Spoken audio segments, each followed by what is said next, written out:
Listen, man, y'all could have been anywhere else in the world, but y'all here with us, and we appreciate it from the bottom of our heart. This is our 100th video. This is our 100th episode. So first and foremost, we just have to say to our few fans that we do have, thank you so much for your support and your frequent comments and sharing and liking our videos and suggestions and everything.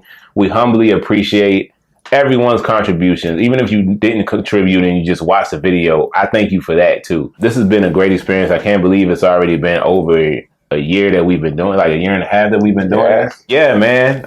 Thank y'all.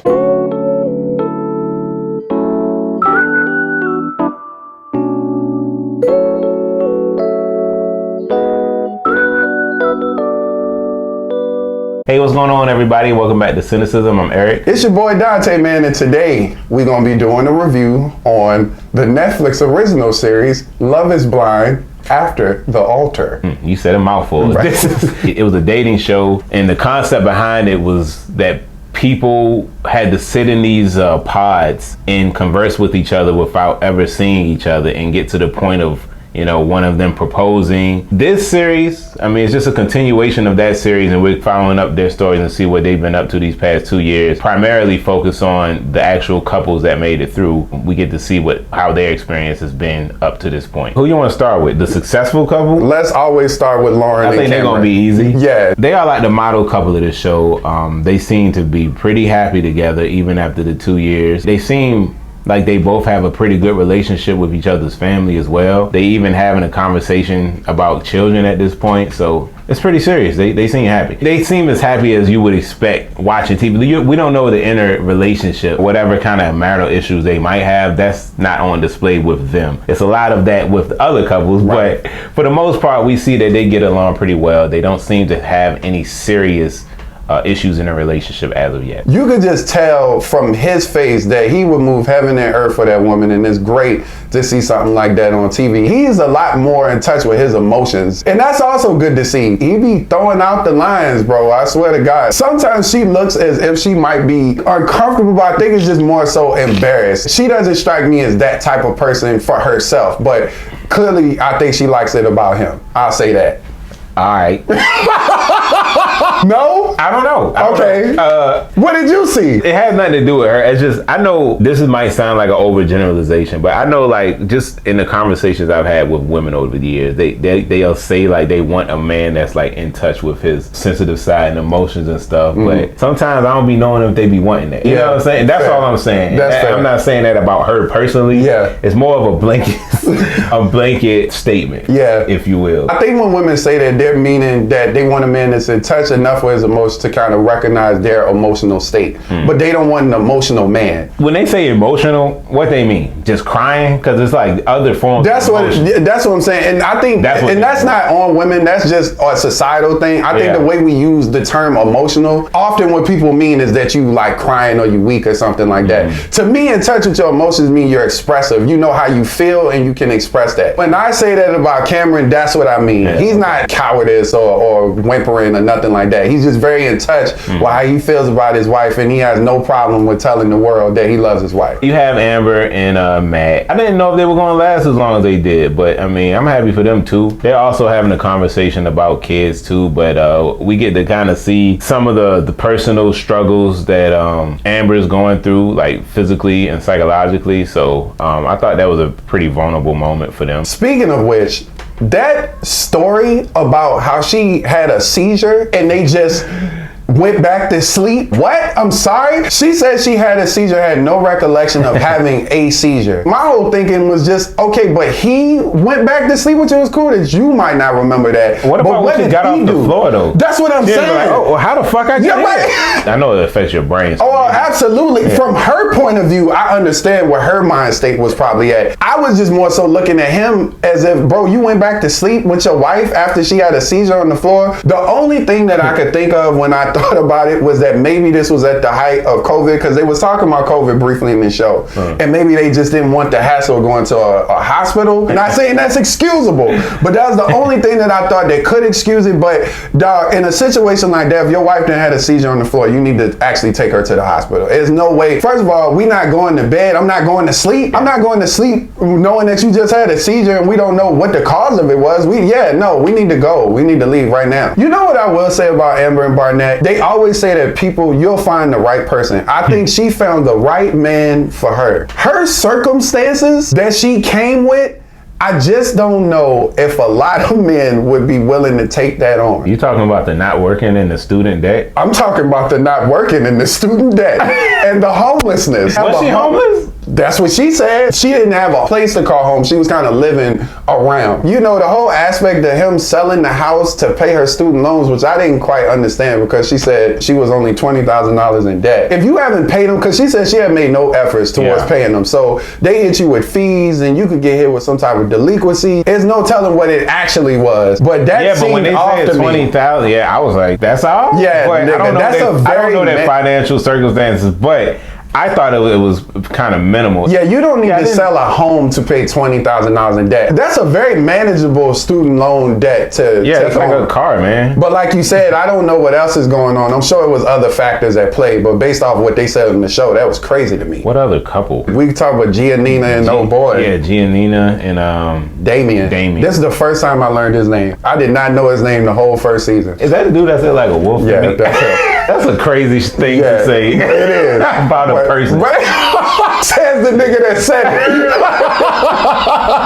I don't know how to explain it. I thought that was good enough. I knew exactly what you meant. He has very woofy features. I'll give you that. All right, let's talk about Gigi and Damian. I mean, are they even? I mean, they not a couple now for sure, right? On the previous season, they ended up not getting married, but apparently they've been in contact with each other. I don't know what this is, man. It's like a situationship. Very much so. There was a lot of vague language involved in this. Like, it still was not enough information to conclude what was happening. And more importantly, they didn't seem to know what they were in either. I think they just try to create something for this shit personally, honestly, because you either together or you ain't. But the thing about it was, they were talking as if they still were a couple. It was very confusing. But they keep saying stuff like, oh, well, he's my person, she's my person. What does that actually mean? He's your person to do what?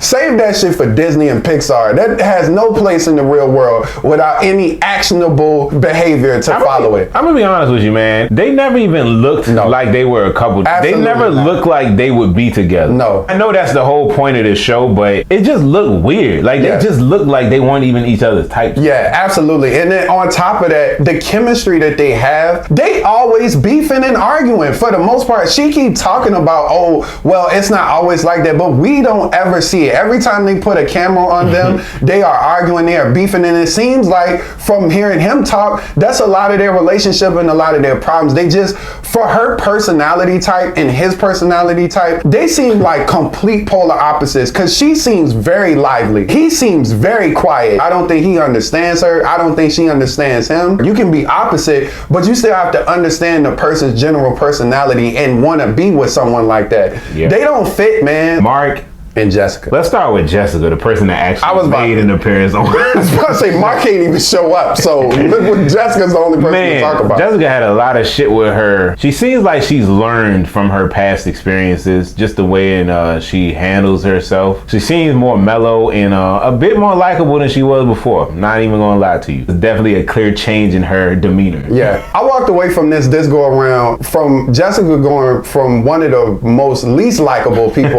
on the original series to actually being one of my more favorite people this go around, and it's for all of the reasons you just said.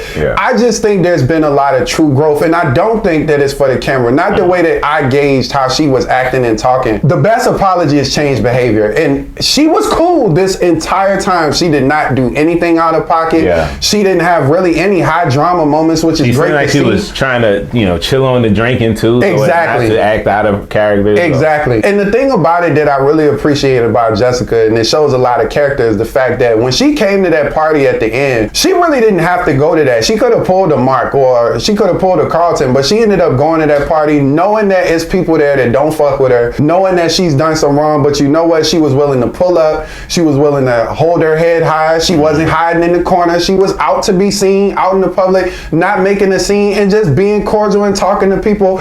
I respect that because I wish more people would do that. That shows maturity and growth. That shows that not only have you had some personal growth, but you're willing to confront the people that may or may not have a problem with you that you've hurt in the past. You rarely see it in shows like that, that the person that was a drama or a problem in the previous season, that they have any growth. They usually regress, and I think because they figure out that that's what people want to see, so it's like they lean into it. Yeah. But it was just nice to see that she actually was out here chilling, man. Good for her. Apparently Mark a little freak out here, man. Mark out here wilding. Mark sticking and moving. World. Yeah. I felt like she had kind of mentioned in the first season that she thought that it was some infidelity with Mark, but obviously people ain't give a fuck because she was out here wilding. Ain't much to say about Mark though, aside from the fact that he had a kid. Well, I guess the kid is here now in present time, but during the filming of this season, I guess he had a kid on the way with some girl. And then apparently he was talking to the girl, Elsie. I think Mark saw his opportunity with that. And he for sure. Yeah. Mark saw a lot of opportunities. Yeah. Who is that man? Dog, he lied to us. I don't want to hear what he got to say. Me too. I was hoping that he would come just to say his side of the story. I was interested in what he had to say, but at the same time, I know why he didn't come. I mean, why the fuck would he want to come put himself in a situation like that? Yeah. It makes 1,000% sense that he wouldn't show up to that. Who else? We can talk about Diamond and Carlton. We can talk about Carlton briefly since he only made a minor appearance. Yeah. Like, I understand where he's coming from and some of the things he's saying, but goddamn, he gotta relax. If you watch the previous season, you saw Carlton and Diamond had a falling out after he straight spazzed on her at the pool. This came immediately after he told her that he is bisexual. He is super frustrated with the negative stigma that comes with a man being bisexual and the double standard between men and women. There's a whole lot of shit that he comes with, and he's trying to make his point, which I said I get, but the way in which he presents it is always terrible. And I know he's probably been through this shit like most of his life, so I understand why he would be frustrated with it, but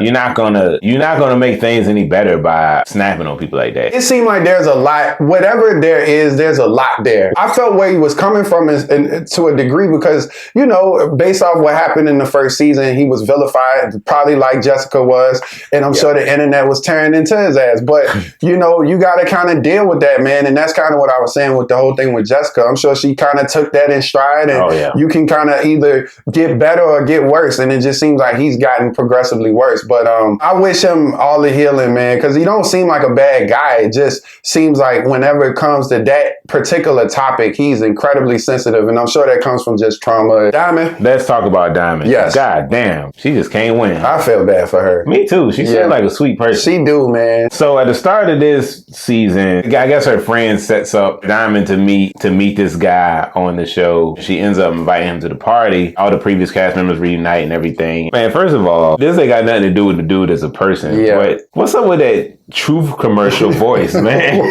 Man's like Cookie Monster. Louis Armstrong. And I say it's what a wonderful. He seemed cool at first, right? At first he did. Yeah, he did at first. Because, you know, these shows be edited. Oh, bro. For sure. I be needing context because the whole thing with him at the party, I may be on his side depending on the context. How it looked on camera, he looked horrible, right? And if that's the situation that we saw on camera, if he literally just came to the party, supposed to be there to support her or whatever, and he dipped, that's trash, right? What I'm trying to figure out is, one, how much have they been talking prior? And two, was this their first time going out? Because we hadn't quite heard about anything. I doubt like they was just meeting. Well, we don't know how many days apart. That's what I'm saying.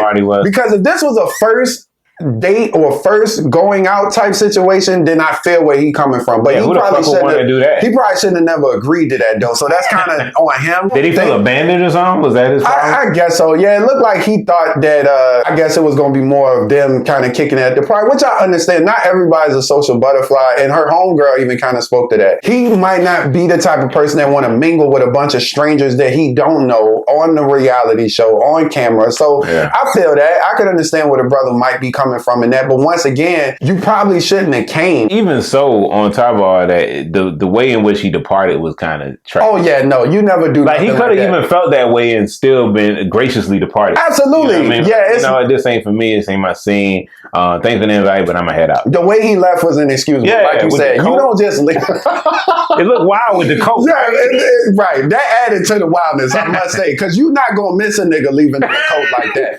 It's very obvious that he left. Yeah, man, I feel for Diamond, man, because she clearly out here wanting to find somebody. It's hard, man. It can be hard out here, and you know, I wish her all the best. She might have her own show here soon or something. Yeah, right. For the love of Diamond or something. Diamond in the rough or some bullshit. You know how they do. That's gonna be the title. That shit gonna be on VH1. So Elsie in the first season was pretty much one of the contenders for Barnett. If you remember from the first season, it was a love triangle between Barnett, Amber, and Jessica. Elsie out here, she's still trying to find love. She ended up dating Mark for a brief go around, and which didn't work out because she said she was talking to Mark and he ended up having a baby on her. I know this is easy for me to say on the outside looking in, but I feel like I would not get involved with any of the people that was in them pods after this show was over. I think that's messy. That seems like a terrible idea. But on the flip side of that, I can understand why you would. I mean, those are eligible single people that clearly you share go on the show. Yeah, you share that commonality already, so I understand how it happens, but man. That, and as a woman who's probably seeking marriage, these people have come on this show under the pretense that they would get married. So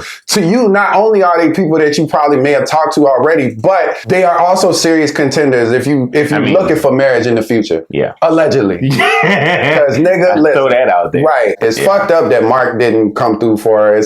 I always hate to hear that people say they keep having consistently bad experiences with men. You know, I can make a comment about how. Okay. I won't do that then. That's fair. It'd be our 100th and last episode out this motherfucker. I guess we could start with that whole Giannina and Damian situation. Because boy, let's talk about that. That was some fuck shit. What he doing? What is he trying to do? This nigga talking about he got a friendship with one extremely beautiful woman, which I'm not gonna say is impossible, but a new friendship with a beautiful woman is questionable and ill-advised. That's not even something that most women would allow. Understandably so, I get it. And then second of all, dude, when they showed them at this dinner, I've personally never seen two people so blatantly want to have sex and be attracted to each other in my entire life. What the fuck friendship are you talking about? I've never sat at a table with my homegirl for an hour and we exchanged compliments the whole time. Nigga, that is a date. And not a first date either. This is a date after you done fucked. She grabbing his arm, he flexing. They could not stop talking about how good and fine each other were. It was ridiculous to me that he was, I guess, trying to sell this as a friendship. I mean, who really does that? Clearly, you know what kind of effect it's gonna have. It just was all bullshit. When it comes to these reality shows, like I said, I don't be knowing how much of this shit is staged or how much information some of these people be having going into certain situations. Yeah. But goddamn, I don't know why the hell that girl thought it was a good idea to come to that party. I feel like he gave her bad information, obviously, which we already learned that. He told her, he made it seem as if there was no real connection between him and Giannina anymore. And then on top of that, and this is just my interpretation, I feel like he didn't even tell her to wear the right shit to the party. Everybody else was all dressed up and she came in there with this little jacket on with some pants.